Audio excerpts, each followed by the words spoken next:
Hi, I'm Photographer Ethan Cal, and today I want to talk about a practice that SEBI should immediately ban frequent changes in mutual fund expense ratios, especially that of the direct plan. And these changes, as we shall see evidence, are linked to AUM changes, and SEBI should put an end to it. In fact, SEBI is aware of this problem, of the problem of mutual funds changing expense ratios frequently. They issued a circular in February 2018, but they only said that the expense ratio should be notified to the investors. But they did not say that the expense ratio, the investors should be told why the AMC is changing expense ratios, or any other kind of review will be made why this is being done.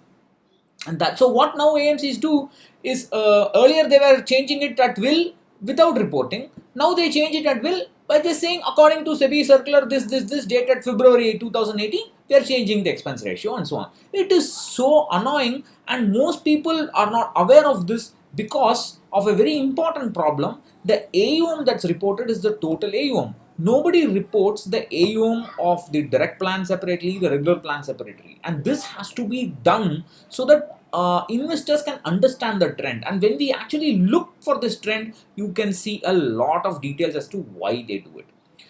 So I'm going to show you some examples. I have talked about some of these examples in some of my fund reviews. Aditya Birla Sun Life Savings Fund recently was in the limelight because it changed its direct plan expense ratio from 0.2% to 0.6% in September 2019.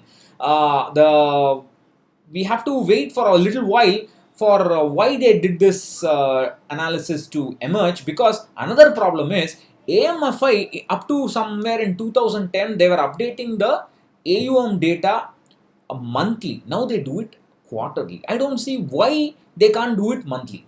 I mean, they are, it's completely, they are making it lesser and lesser transparent, and SEBI has to wake up to these things. Otherwise, we can't ever find out and fight these matters.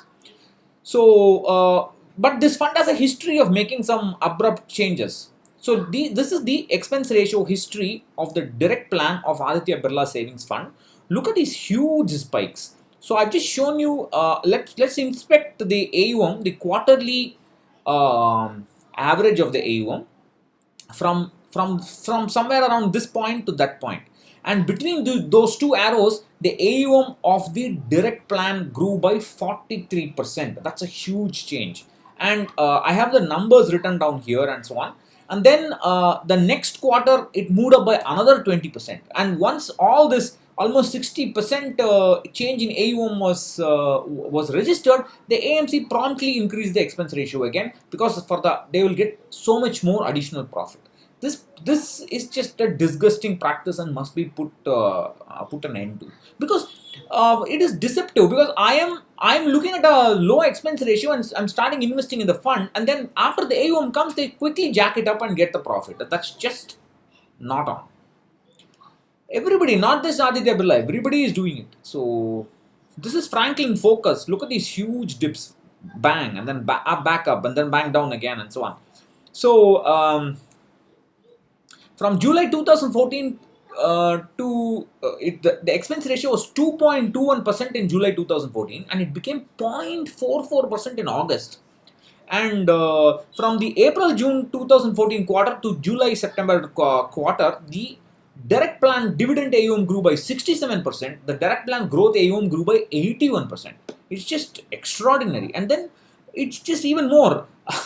The direct plan dividend AUM grew by 324% from October December 2014 to April June 2018. The direct plan dividend AUM and the direct plan growth AUM grew by 444%. This is just atrocious. Of course, overall the direct plan AUM is much smaller than the regular plan, but they are, look at this, the change in the regular plan is not much. It's very gradual, but these kind of ups and downs, they have to stop. It's particularly happening more frequently in the direct plan.